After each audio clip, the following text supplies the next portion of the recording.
Afternoon, comrades. Happy Juneteenth. My name is Anna Hackman, and I am an educator, member of the Labor for Black Lives Collective, and a rank-and-file member of AFT 1789. Thank you for having me here today. The Labor for Black Lives Collective formed in 2020 after rank-and-file workers in Seattle, across industries and trades, came together to push the Seattle Police Officers Guild out of the Labor Council. I am so honored to be standing here with you all today in solidarity to celebrate Juneteenth and our common struggle against exploitation. Juneteenth is a celebration not just of the end of slavery, but of the struggle for freedom.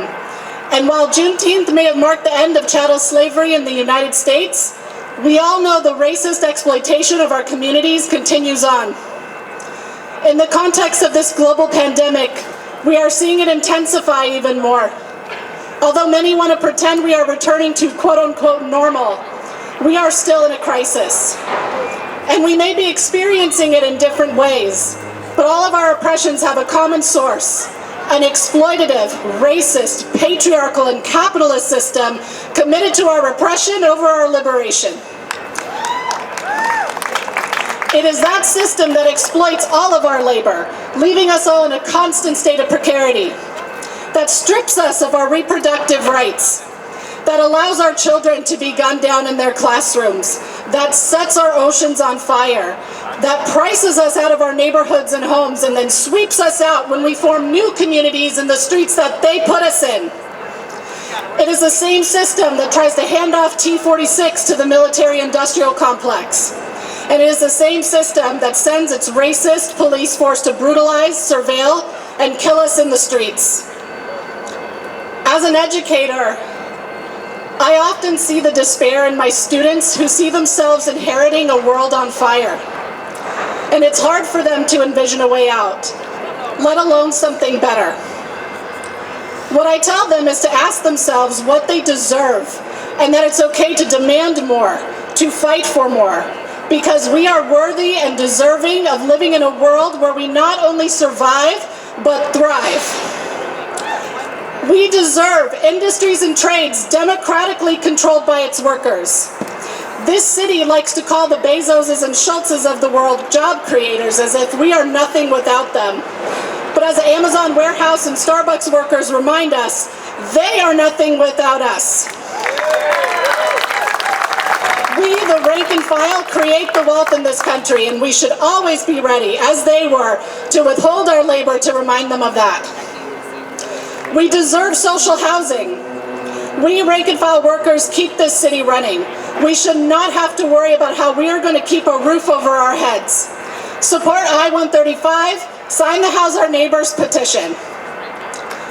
We deserve full bodily autonomy and reproductive freedom, where we have the social, political, and economic means to have children, to not have children, and to raise the children we already have in safe and healthy environments.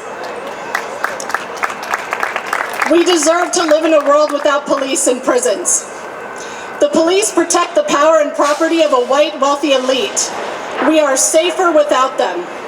Defund the defund of the Seattle Police Department and redistribute those funds to community-led social services, and keep their union the fuck out of our labor council.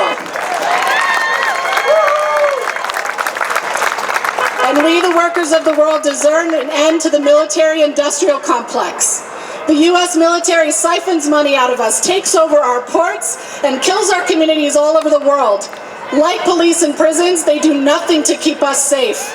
A world in which we are free is a world without imperialism.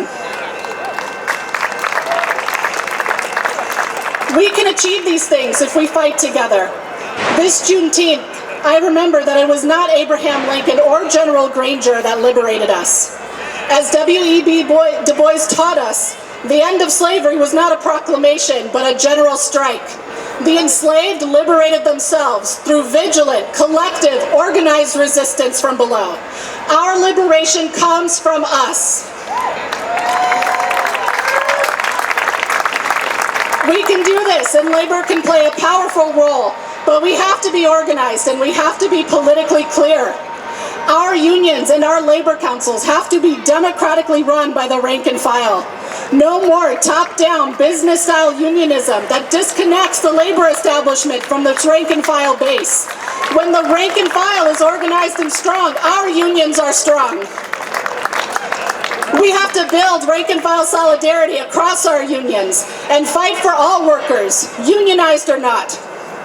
And we need to be in solidarity with and informed by social movements against oppression, such as the Movement for Black Lives, which showed us a different vision for what safety and security can mean.